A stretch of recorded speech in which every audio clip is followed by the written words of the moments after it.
ایک نیک شخص کے گھر کی دیوار اچانک گر گئی۔ اسے بڑی پریشانی لاحق ہوئی اور وہ اسے دوبارہ بنوانے کے لیے کسی مزدور کی تلاش میں گھر سے نکلا اور چوراہے پر جا پہنچا۔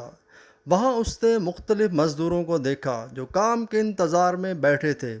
ان میں ایک نوجوان بھی تھا جو سب سے الگ تھلگ کھڑا تھا۔ اس کے ہاتھ میں ایک تھیلا اور دوسرے ہاتھ میں تیشہ تھا۔ اس شخص کا کہنا ہے کہ میں نے اس نوجوان سے پوچھا، کیا تم مزدوری کرو گے؟ نوجوان نے جواب دیا، ہاں۔ میں نے کہا، گارے کا کام کرنا ہوگا۔ نوجوان کہنے لگا، ٹھیک ہے، لیکن میری 3 شرطیں ہیں۔ اگر تمہیں منظور ہو تو میں کام کرنے کے لیے تیار ہوں۔ پہلی شرط یہ ہے کہ تم میری مزدوری پوری ادا کرو گے۔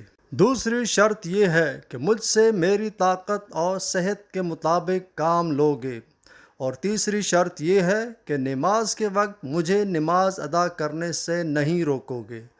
میں نے یہ تینوں شرطیں قبول کر لیں اور اسے ساتھ لے کر گھر آ گیا، جہاں میں نے اسے کام بتایا اور پھر کسی ضروری کام سے باہر چلا گیا۔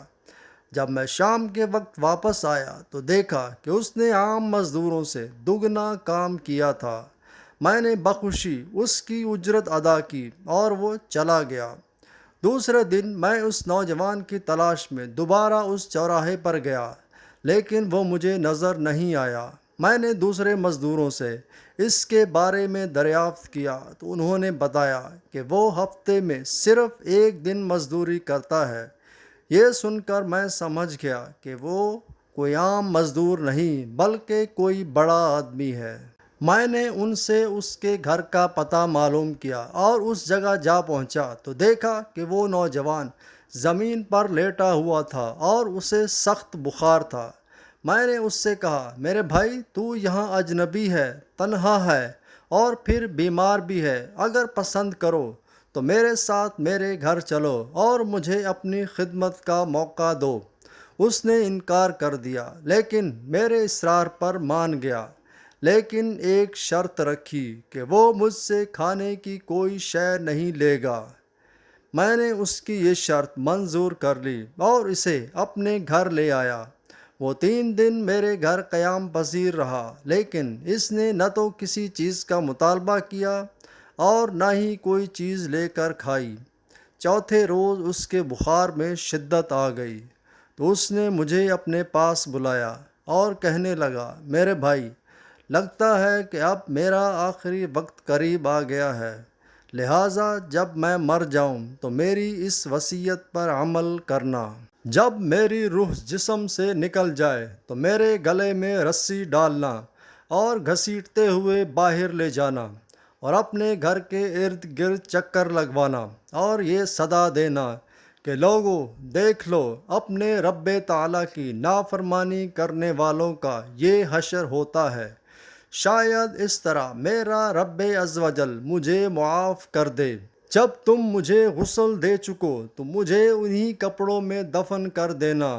پھر بغداد میں خلیفہ ہارون رشید کے پاس جانا اور یہ قرآن مجید اور انگوٹھی انہیں دینا، اور میرا یہ پیغام بھی دینا کہ اللہ عزوجل سے ڈرو، کہیں ایسا نہ ہو کہ غفلت اور نشے کی حالت میں موت آ جائے اور بعد میں پچھتانا پڑے، لیکن پھر اس سے کچھ حاصل نہ ہوگا۔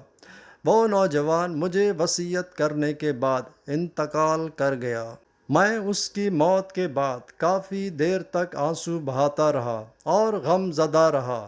پھر نہ چاہتے ہوئے بھی میں نے اس کی وصیت پورا کرنے کے لیے ایک رسی لی اور اس کی گردن میں ڈالنے کا قصد کیا تو کمرے کے ایک کونے سے ندا آئی، اس کے گلے میں رسی مت ڈالنا۔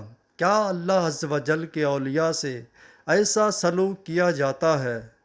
یہ آواز سن کر میرے بدن پر کپ کپی طاری ہو گئی۔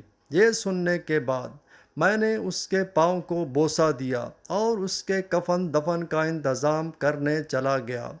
اس کی تدفین سے فارغ ہونے کے بعد میں اس کا قرآن پاک اور انگوٹھی لے کر خلیفہ کے محل کی جانب روانہ ہو گیا۔ وہاں جا کر میں نے اس نوجوان کا واقعہ ایک کاغذ پر لکھا اور محل کے داروغہ سے اس سلسلے میں بات کرنا چاہی تو اس نے مجھے جھڑک دیا اور اندر جانے کی اجازت دینے کی بجائے اپنے پاس بٹھا لیا۔ آخر کار خلیفہ نے مجھے اپنے دربار میں طلب کیا اور کہنے لگا، کیا میں اتنا ظالم ہوں کہ مجھ سے براہ راست بات کرنے کی بجائے رقے کا سہارا لیا؟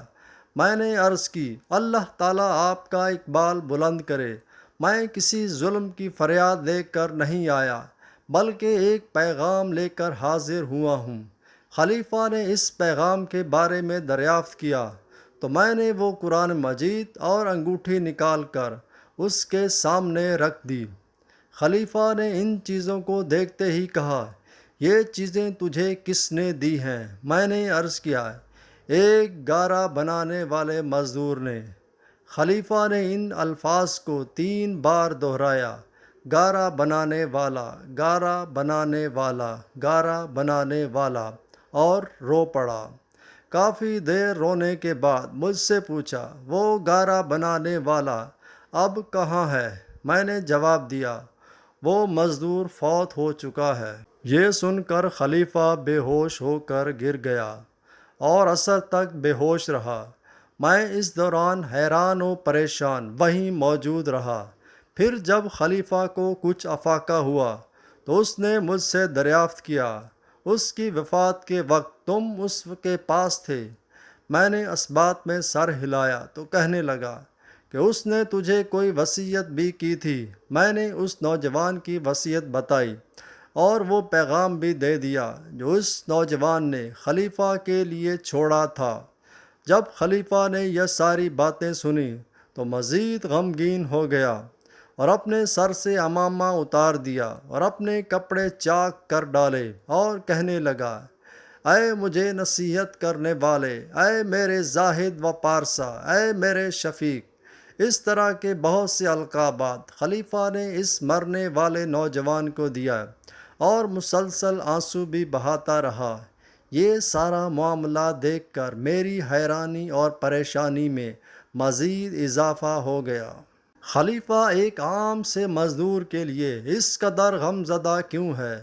جب رات ہوئی تو خلیفہ نے مجھ سے اس کی قبر پر لے جانے کی خواہش ظاہر کی تو میں اس کے ساتھ ہو لیا۔ خلیفہ چادر میں منہ چھپائے میرے پیچھے پیچھے چلنے لگا۔ جب ہم قبرستان میں پہنچے تو میں نے ایک قبر کی طرف اشارہ کر کے کہا، عالی جا، یہ اس نوجوان کی قبر ہے۔ خلیفہ اس کی قبر سے لپٹ کر رونے لگا۔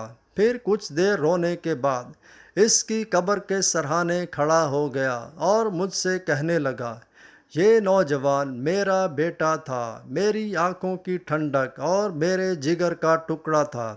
ایک دن یہ رقص و سرور کی محفل میں گم تھا کہ مکتب میں کسی بچے نے یہ آیت کریمہ تلاوت کی، کیا ایمان والوں کو ابھی وہ وقت نہ آیا کہ ان کے دل جھک جائیں اللہ کی یاد کے لیے؟ اس دن سے ہمیں اس کے بارے میں کوئی خبر نہ ملی یہاں تک کہ آج تم نے اس کی وفات کی خبر دی۔